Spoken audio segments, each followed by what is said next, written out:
नमस्ते। मैं डॉक्टर संगीता दत्ता, मनोचिकित्सक, और आज हम लोग बात करने वाले हैं ईटिंग डिसऑर्डर्स के बारे में। जी हाँ, खाने-पीने को लेके भी कुछ मानसिक समस्याएँ हो सकती है। एनोरेक्सिया नर्वोसा ऐसा ही एक ईटिंग डिसऑर्डर है जहाँ पे एक इंसान को हरदम डर लगता है कि उनका वज़न बढ़ जाएगा। यूजुअली हम लोग महिलाओं में ये देखते हैं 20 से 30 साल की उम्र अंदर कोई भी उम्र के इंसान को हो सकता है, फिर भी ये कॉमन है 20 और 30 साल के भीतर के जो महिला है।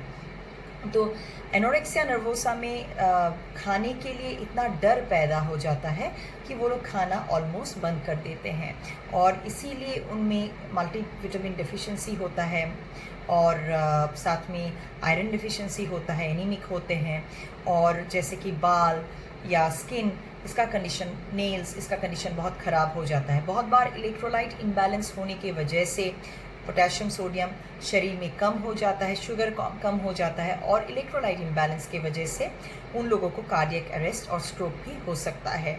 शुगर कम होने के वजह से चक्कर आना भी बहुत आम चीज़ है, बहुत आम कंप्लेन है ऐसे लोगों में। वेस्टर्न कंट्रीज़ में बहुत सारे सेलिब्रिटीज़ को उन लोगों को मरना पड़ा, एक्चुअली उन लोगों की डेथ हुई है बिकॉज़ उन लोगों ने एनोरेक्सिया नर्वोसा जो उनका था उसका ट्रीटमेंट लिया ही नहीं था, या उनको पता ही नहीं था कि ये एक डिसऑर्डर है। जो हमारा मेंस्ट्रुअल साइकिल है वो भी बंद हो जाता है ऐसे एक सिचुएशन में, तो इसीलिए इसका ट्रीटमेंट बहुत ज़रूरी होता है। बुलिमिया नर्वोसा ऐसा एक प्रॉब्लम है जहाँ पे भी एक यूजुअली एडोलेसेंट गर्ल्स को ऐसा समस्या ज़्यादा होता है, जहाँ एक पेशेंट को मरीज़ को ऐसा लगने लगता है कि उनका वज़न बढ़ेगा, लेकिन वो मरीज़ खाती तो ज़रूर है, बहुत ज़्यादा खाती है बहुत कम वक्त में, जिसको हम बिंजिंग बोलते हैं, और उसके बाद उनको गिल्ट होने लगता है कि मैंने इतना क्यों खाया, मेरा वज़न अभी बढ़ेगा। इसीलिए वो वज़न ताकि ना बढ़े उसके लिए वो एक्सेसिव एक्सरसाइज करने लगती है फिज़िकल, या वो वॉमिट कर देती है जो उसने खाया, या लैक्सेटिव्स और डायरेटिक्स इस्तेमाल करके, वो मेडिसिन्स होते हैं, एक्सेसिव यूरिनेशन करके या स्टूल पास करके वेट लूज़ करने की भी कोशिश की जाती है। बिंज ईटिंग डिसऑर्डर एक ऐसा डिसऑर्डर है जहाँ पे, जैसे कि आप लोगों को मालूम है कि एक साथ बहुत ज़्यादा खा लेना बिंजेस में, तो वो होता है एक इंसान में। ऐसे एक इंसान में वज़न बढ़ने का कोई डर भी नहीं होता है, चिंता भी नहीं होती है, और वो खाली खाते रहते हैं, उनको खाना बहुत पसंद होता है। तो ऐसे लोगों में काफ़ी सारे हेल्थ इश्यूज़ आ जाते हैं, जैसे कि डायबिटीज़, हाई ब्लड प्रेशर और हाइपर कोलेस्ट्रोलोमिया, कोलेस्ट्रॉल का बढ़ना।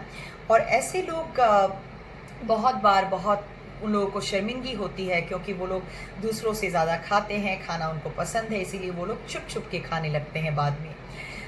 पाइका ऐसा एक प्रॉब्लम है जहाँ पे जो इनएडिबल सब्सटेंसेस है, जो एक्चुअली खाने लायक चीज़ नहीं है, वो सब खाने लगता है एक इंसान। कम उम्र, जैसे कि बच्चों में भी देखा जाता है, कम उम्र में भी देखा जाता है, और जो लोग एडल्ट्स हैं उनमें भी देखा जाता है।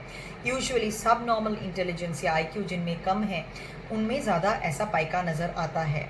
जो ऐसे सामग्रियों को खाता है, जैसे कि उदाहरण देना चाहूँगी, बाल खाते हैं, चॉक खाता है, या ज़मीन, सॉइल, मिट्टी खाता है, ज़मीन नहीं मिट्टी, तो इसके अलावा और जैसे कि कपड़ा खा लेना या पेपर खा लेना, ये सब भी पाइका में ही इंक्लूडेड होता है। बहुत बार ऐसे चीज़ों को खाने से, जैसे कि बाल खाने का जो कंडीशन है उसको हम ट्राइकोफेजिया बोलते हैं, खाने से इंटेस्टिनल ऑब्स्ट्रक्शन हो सकता है, तो खाली मेडिसिन से नहीं, कभी कभार ऑपरेशन, सर्जरी भी ज़रूरी हो जाता है उस इंसान को बचाने के लिए, नहीं तो मृत्यु भी हो सकती है। रूमिनेशन डिसऑर्डर ऐसा एक समस्या है जो बिलो 1 ईयर जो इन्फेंट्स होते हैं, नियोनेट्स होते हैं और इन्फेंट्स होते हैं, उनमें बहुत कॉमन होता है। 3 महीने से 10 महीनों तक बहुत कॉमन होता है, जहाँ पे दूध पी लेता है बच्चा या कुछ चबा भी लेता है, उसके बाद वो उसको खा लेता है। खाने के बाद वो फिर से उल्टी करके या कुछ भी करके वो मुंह में खाना लेके आता है पेट से, और मुंह का जो खाना है वो बार बार चबाता रहता है या रूमिनेट करता है, जैसे कि चबाने जैसा एक मूवमेंट करना। और ये बच्चों में बहुत कॉमन है, बिलो 1 ईयर तो नॉर्मल है।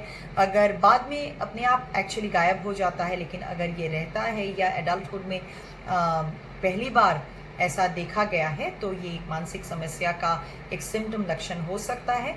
तो इमीडिएटली एक मेंटल हेल्थ प्रोफेशनल के पास जाना चाहिए।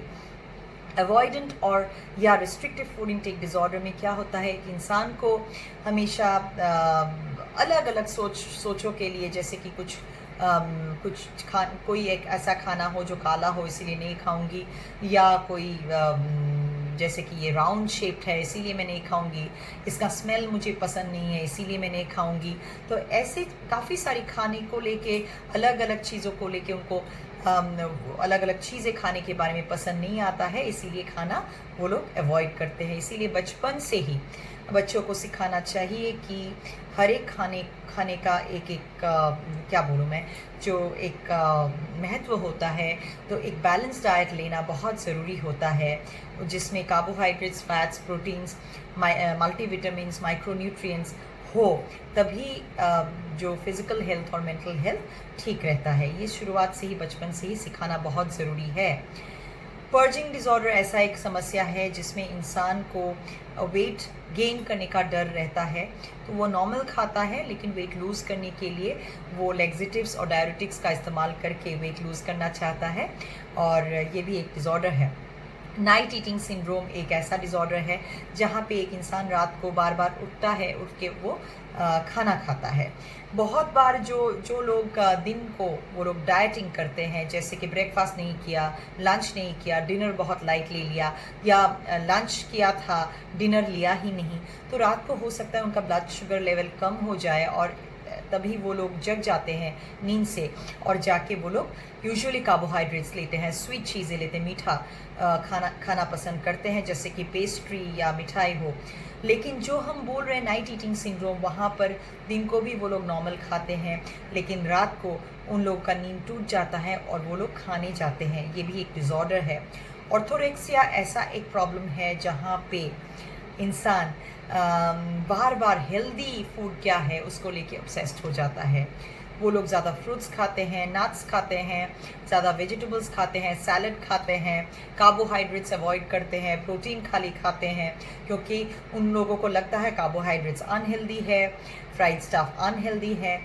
मेरा ये बताने का एक मतलब है, ये है कि किसी भी खाने को लेके हेल्दी खाना सोच के ऑब्सेस्ड होना भी एक डिसऑर्डर है, क्योंकि इसकी वजह से आपका डेली लाइफ काफ़ी हैम्पर्ड हो सकता है, और आपके दिमाग में हर दम वही चलेगा कि आज जो मैंने खाया वो सही था, आज जो मैं खाने वाली हूँ वो सही होगा। तो इस वजह से आपका डेली फंक्शनिंग, आपका फिज़िकल हेल्थ, मेंटल हेल्थ काफ़ी अफेक्ट हो सकता है, आपको डिफिशेंसीज हो सकते हैं, और ये भी एक मेंटल डिसऑर्डर है। अगर आपको ऐसा कोई भी समस्या है तो आप इमीडिएटली एक काउंसलर या एक साइकेट्रिस्ट के पास जाइए और सलाह लीजिए। इसका ट्रीटमेंट होता है काउंसलिंग और साइकोथेरेपी, और बहुत कम बार ऐसा होता है, कम वक्त होता है जहाँ पे मेडिकेशंस भी कुछ दिनों के लिए दिया जाता है। और हमारे इस वीडियो को लाइक करना या सब्सक्राइब करना मत भूलिए। अगली बार फिर से एक नई विषय लेके आपके पास हाजिर होंगे। तब तक के लिए नमस्ते।